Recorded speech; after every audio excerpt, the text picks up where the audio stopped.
Back in our C language programming session. Last session शुरू करने से पहले हम लोग देख लेते हैं कि लास्ट सेशन में हम लोगों ने क्या किया था।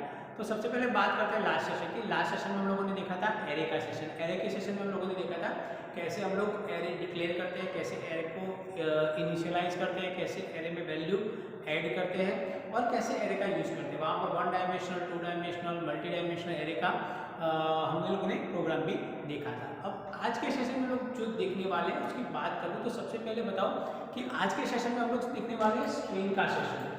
स्ट्रिंग के सेशन में एक्चुअली है क्या, तो यहाँ पर भी हम लोग एरे का यूज़ करने वाले हैं, क्योंकि जब भी हम लोग वैल्यू को एंटर करवाएंगे तो वो स्ट्रिंग एरे के जरिए एंटर करवाएंगे। लेकिन स्ट्रिंग का सेशन शुरू करने से पहले हम लोग ये देखेंगे कि स्ट्रिंग क्या है, एग्जैक्टली स्ट्रिंग होता क्या है, स्ट्रिंग को कैसे हम लोग समझ पाते हैं, कि कैसे कंप्यूटर समझेगा कि ये स्ट्रिंग है या कैरेक्टर है या फिर नंबर है, तो वो हमें पहले पता होना चाहिए। तो सबसे पहले बात करते हैं, यहाँ पर मैं डिक्लेयर कर रहा हूँ एक सेंटेंस जहाँ पर मैंने लिखा हुआ है this is a demo of string. मतलब ये जो सेंटेंस है मेरा वो लिखा हुआ है this is the demo of string. मतलब ये कोई भी सेंटेंस हम लोग वहाँ पर लिखते हैं, कोई भी जगह पर हमारा पूरा सेंटेंस हम लोग डालते हैं तो हम उसको स्ट्रिंग बोलते हैं। लेकिन ये स्ट्रिंग क्या है, तो यहाँ पर देखिए जैसे मैंने पूरे सेंटेंस को इंडिविजुअल कैरेक्टर में डिवाइड कर लिया है। मतलब देखिए this is demo of string, उसको मैंने इंडिविजुअल डिवाइड कर लिया है। टी है, एच है, आई है, एस है, वापिस आई एस, वहाँ पर स्पेस जो है उसको भी मैंने इंडिविजुअल कैरेक्टर लिया हुआ है। मतलब कि जब भी हम लोग कैरेक्टर का ग्रुप करते हैं, मतलब कि ग्रुप ऑफ कैरेक्टर, उसको हम लोग स्ट्रिंग बोलेंगे। ऊपर जो भी डिक्लेयर किया है this is the demo of the string, वो भी एक ग्रुप ऑफ कैरेक्टर है, क्योंकि मल्टीपल कैरेक्टर है, उसको as a single data item हम लोग यूज करेंगे, as a single data use करेंगे तो वो हमारी स्ट्रिंग हो जाएगी।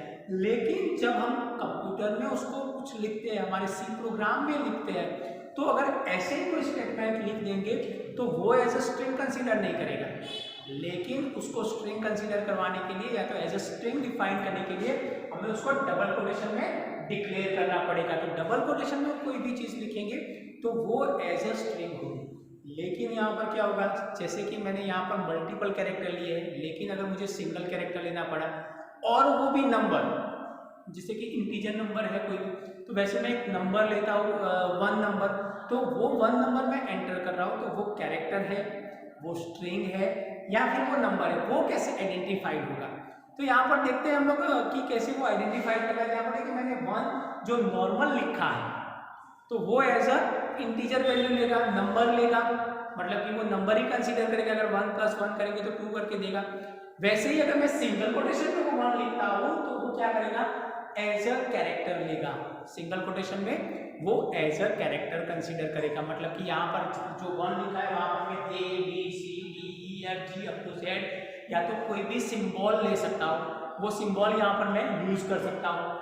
उसके बाद अगर बात करते हैं तो डबल कोटेशन में मैंने 1 लिखा है तो वो मेरी स्ट्रिंग होगी, वो string as a string consider करेगा। अगर मैं कोई स्ट्रिंग हैंडलिंग फंक्शन अप्लाई करता हूँ तो वो स्ट्रिंग हैंडलिंग फंक्शन मैंने जो डबल कोटेशन में 1 लिखा है उस पर भी मैं अप्लाई कर सकता हूँ। अब हम बात करते हैं स्ट्रिंग की डेफिनेशन की। तो स्ट्रिंग की डेफिनेशन क्या है वो हम लोग देखते हैं। A string is a sequence of character, sequence of character that is treated as a single data item. मतलब that is treated as a single data item means जैसे मैंने बताया कि हम ग्रुप ऑफ कैरेक्टर का यूज करते हैं और सिंगल डेटा आइटम लेते हैं तो उसको हम लोग क्या बोलेंगे, हमारा स्ट्रिंग। और भी उसका एक डेफिनेशन है तो वो देखते हैं। Any group of character define between double quotation mark. मतलब डबल कोटेशन के अंदर हम लोग कोई भी चीज डिक्लेयर करेंगे, जैसे हमने 1 डिक्लेयर किया था तो वो क्या है, वो हमारी स्ट्रिंग है, is as a string constant. मतलब वो as a string constant consider करेगा। अब जब स्ट्रिंग कैसे हम लोग एंटर कर पाएंगे वो देखते हैं। तो यहाँ पर देखिए मैंने जनरल एक स्ट्रिंग का फॉर्मेट दिया है जहाँ पर मैं कैरेक्टर एरे ले रहा हूँ। तो यहाँ पर देखिए सबसे पहले मैंने कैरेक्टर डेटा टाइप लिया है, फिर स्ट्रिंग नेम, मतलब जो भी मुझे नाम देना है मैं वो दूंगा। उसके बाद उसकी साइज दूंगा, मतलब मुझे कितने की स्ट्रिंग एंटर करनी है वो मुझे वहाँ पर डिफाइन करना है। तो ये मेरा नॉर्मल डिक्लेरेशन था। स्ट्रिंग क्या है, स्ट्रिंग को हम लोग कैसे डिफाइन करते हैं, स्ट्रिंग कैसे हम लोग यूज करते हैं। अब हम चलते हैं अलग अलग हमारे स्ट्रिंग हैंडलिंग फंक्शन की ओर। लेकिन वो फंक्शन यूज करने से पहले हमें ये देखना है कि हम लोग स्ट्रिंग को कैसे रीड कर सकते हैं और कैसे प्रिंट कर सकते हैं। तो यहाँ पर वो फंक्शन हम लोग अप्लाई करेंगे स्ट्रिंग को रीड करने के लिए और स्ट्रिंग को राइट करने के लिए।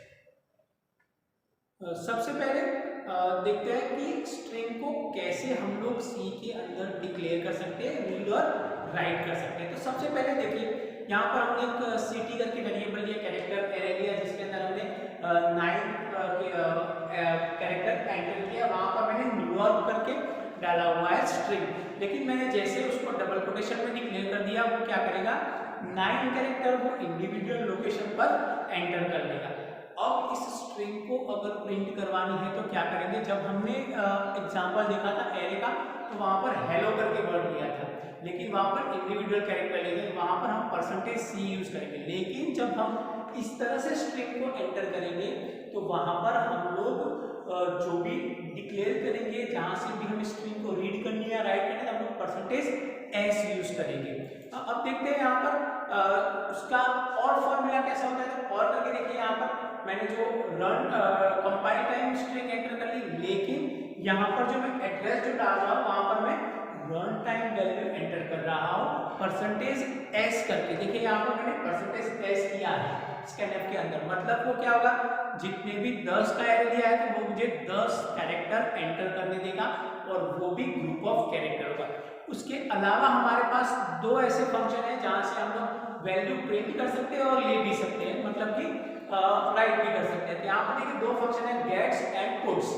मतलब गेट्स एंड पुट्स फंक्शन हम लोग यहाँ पर यूज करेंगे, जहां से हम लोग उसके साथ आर्ग्यूमेंट में जो कैरेक्टर एरे हमने लिया है वो वेरिएबल पास करेंगे, तब हमारी वैल्यू वहां पर पास होगी। तो इस 3 तरीके से हम लोग अलग अलग वैल्यू मतलब स्ट्रिंग वैल्यू एंटर कर सकते हैं। अब हम चलते हैं हमारे स्ट्रिंग हैंडलिंग फंक्शन को समझने के लिए। तो सबसे पहले बात करते हैं स्ट्रिंग हैंडलिंग फंक्शन क्या है। तो जब हम लोगों ने स्ट्रिंग एंटर किया है तो मल्टीपल स्ट्रिंग भी कभी कभार एंटर करेंगे। वो मल्टीपल स्ट्रिंग जब हम एंटर कर रहे हैं तो उसके ऊपर कुछ ऑपरेशन भी परफॉर्म करेंगे, और वो ऑपरेशन परफॉर्म करने के लिए हम लोग जो फंक्शन यूज करेंगे उसको स्ट्रिंग हैंडलिंग फंक्शन बोलते हैं।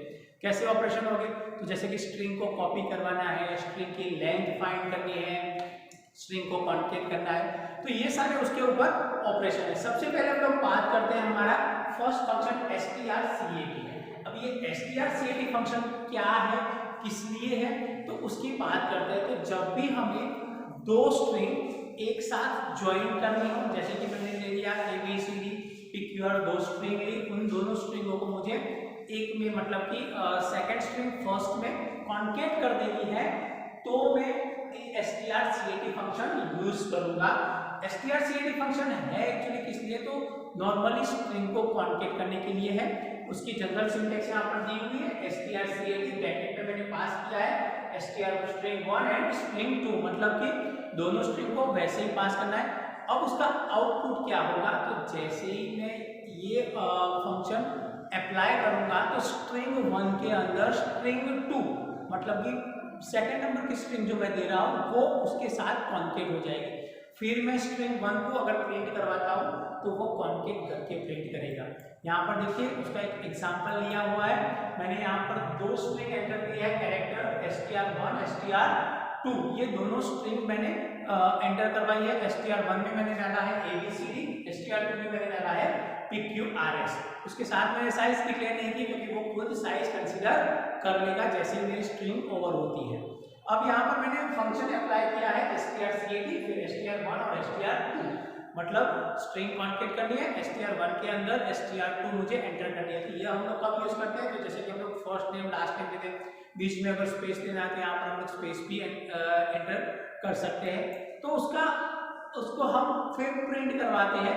प्रिंटर %s किया है, यहाँ पर देखिए मैंने कैरेक्टर एरे लिया है लेकिन एज अ स्ट्रिंग लिया है, इसलिए मैं यहाँ पर %s कर रहा हूँ, और फिर मैं प्रिंट करवा रहा हूँ string1 को, मतलब str1 को। तो उसका आउटपुट क्या होता है वो देखिए, ये उसका आउटपुट है ABCD PQRS, मतलब स्ट्रिंग मेरी यहाँ पर कॉन्केट हो जाती है, कंबाइन हो जाती है, मैंने स्ट्रिंग को ज्वाइन कर लिया। ये मेरा फर्स्ट फंक्शन था।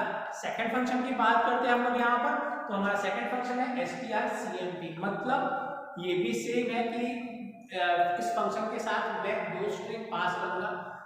strcmp फंक्शन किस लिए है, तो सबसे पहले बताओ कि strcmp फंक्शन दो स्ट्रिंग को कंपैरिजन करवाने के लिए है। लेकिन अगर हम लोग जब कंपेयर करवा रहे हैं तो हमें पता होना चाहिए कि वो स्ट्रिंग जो भी आउटपुट होगा वो क्या शो करेगा। तो बट ऑब्वियस है कि स्ट्रिंग कंपेयर है तो हाँ या ना में आंसर देगा, मतलब कि बुलियन आंसर देगा। यहाँ पर शो है कि जब हम लोग इस फंक्शन को एग्जीक्यूट करवाएंगे तो वो अगर स्ट्रिंग कंपेयर है तो वो 0 शो करेगा, अगर नहीं है तो वो 1 शो कर लेगा, मतलब कि आउटपुट 1 देगा। लेकिन जब हम इस फंक्शन को एग्जीक्यूट करवाएंगे तो क्या होगा, इसका जो भी रिटर्न वैल्यू है, मतलब ट्रू कंपेयर करेंगे तो वो कंपेयर है या नहीं है वो शो करने के लिए हमें उस आउटपुट को एक इंटीजर वेरिएबल में स्टोर करना पड़ेगा। यहाँ पर उसका डेफिनेशन देखते हैं, the strcmp function compare two string identified by the argument as value 0 if they are equal, मतलब अगर वो इक्वल है तो 0 डिफाइन कर लेगा। अब हम यहाँ पर देखते हैं उसकी एक नॉर्मल सिंटेक्स, तो यहाँ पर देखिए strcmp स्ट्रिंग 1 एंड स्ट्रिंग 2 मैंने दिया हुआ है, मतलब कि वो कंपेयर करेगा कि सेकंड स्ट्रिंग जो है वो फर्स्ट स्ट्रिंग जैसी है, मतलब दोनों की, जैसे कि हम लोग कभी कोई फॉर्म में वैल्यू एंटर करते हैं password and read type password, तो बोथ आर सेम और नॉट, दोनों एक साथ सही होने चाहिए, तो ये उसका एग्जांपल है। तो वैसे ही हम लोग यहाँ पर उस स्ट्रिंग को कंपेयर करवा सकते हैं। तो फिर देखते हैं उसका एक नॉर्मल एग्जांपल। यहाँ पर मैंने प्रोग्राम उसकी रीडिंग फाइल और मेन फंक्शन डिक्लेयर कर लिया है।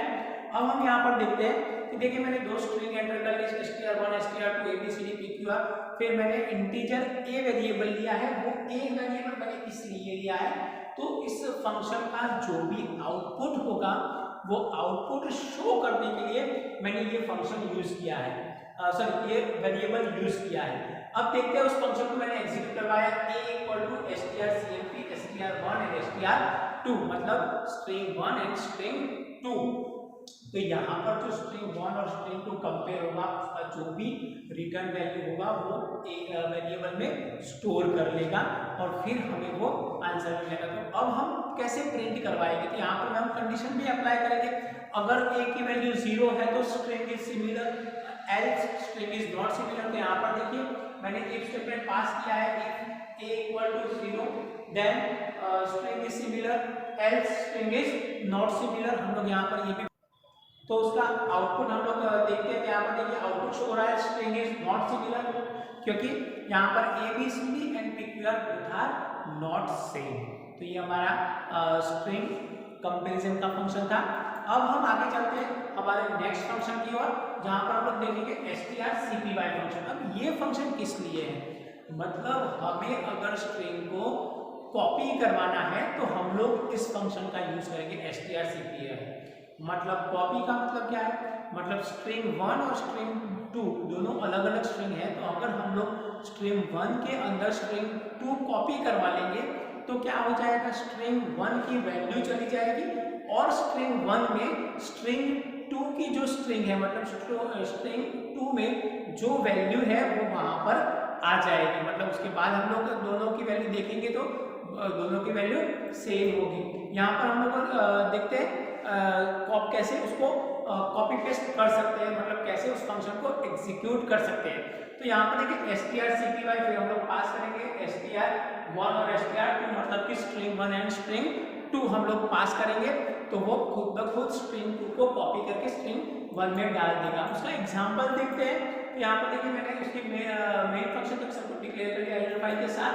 फिर मैं यहाँ पर दो स्ट्रिंग एग्जीक्यूट कर रहा हूँ ABCD एंड PQR, फिर मैं यहाँ पर strcpy फंक्शन पास कर रहा हूँ str1 एंड str2। तो अब str1 को हम लोग जब प्रिंट करेंगे तो आउटपुट क्या शो होगा, PQRS। क्यों, क्योंकि स्ट्रिंग 1 है वहां पर कॉपी हो चुका है, स्ट्रिंग 2 और स्ट्रिंग 2 की वैल्यू जो थी वो है PQRS। तो ये हमारा स्ट्रिंग हैंडलिंग फंक्शन था। अब हमारा फोर्थ फंक्शन है strlen। अब ये फंक्शन किस लिए, तो जैसे हम लोगों ने स्ट्रिंग कंपैरिजन फंक्शन लिया वैसे ही ये फंक्शन एक strlen है, मतलब कि हम लोग जो स्ट्रिंग पास कर रहे हैं उस स्ट्रिंग की लेंथ कितनी है हमें ये देखना है। तो लेंथ देखने के लिए हम लोग strlen फंक्शन यूज करते हैं, और ये जो strlen फंक्शन है वो भी क्या करेगा, उसका आउटपुट नंबर में होगा, मतलब कि मैंने 10 कैरेक्टर पास किए मेरी स्ट्रिंग में, तो वो नंबर ऑफ कैरेक्टर मुझे 10 देगा, तो वो मुझे इंटीजर वैल्यू में स्टोर करवाना पड़ेगा। तो जब भी मैं उसको डिक्लेयर करूंगा तब उसके आगे इंटीजर वेरिएबल डिक्लेयर करूंगा। यहाँ पर देखिए मैंने शो करवाया हुआ इसका syntax n equal to strlen bracket में str1, मतलब यहाँ पर मुझे सिर्फ एक ही स्ट्रिंग पास करनी है जिसकी मुझे लेंथ चाहिए। अब हम देखते हैं उसका एग्जाम्पल कैसे होता है। तो यहाँ पर देखिए मैंने उसका एग्जाम्पल डिक्लेयर किया हुआ है। यहाँ पर मैंने एक स्ट्रिंग डिक्लेयर कर दी और एक इंटीजर वेरिएबल ले लिया, उस वेरिएबल के अंदर उसको strlen फंक्शन करके जो स्ट्रिंग डिक्लेयर किया वो मैंने यहाँ पर लिखी, फिर मैं उसको प्रिंट करवा रहा हूँ जो मैंने डिक्लेयर किया है वेरिएबल। तो मैंने उसको प्रिंट करवाया, तो वहाँ पर देखिए मुझे फॉर आउटपुट मिल रहा है। फॉर आउटपुट किस लिए मिल रहा है, क्योंकि मैंने जो स्ट्रिंग एंटर किया उसके अंदर ABCD मतलब टोटल 4 कैरेक्टर है, तो वो 4 कैरेक्टर प्रिंट करेंगे। तो ये हमारे स्ट्रिंग हैंडलिंग फंक्शन थे। उसके अलावा और भी स्ट्रिंग हैंडलिंग फंक्शन है, कौन कौन से वो देखते हैं। तो यहाँ पर देखिए strncpy करके फंक्शन है।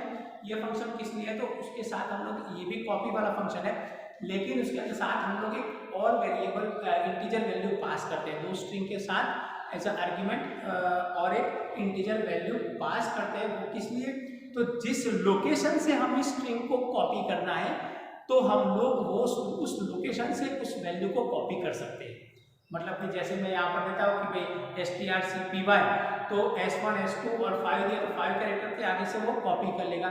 वैसे ही कंपैरिजन के लिए strncmp फंक्शन यूज करेंगे, वो भी क्या करेगा, स्पेसिफिक लोकेशन से आगे की स्ट्रिंग को स्ट्रिंग 1 के साथ कंपेयर करवाएगा।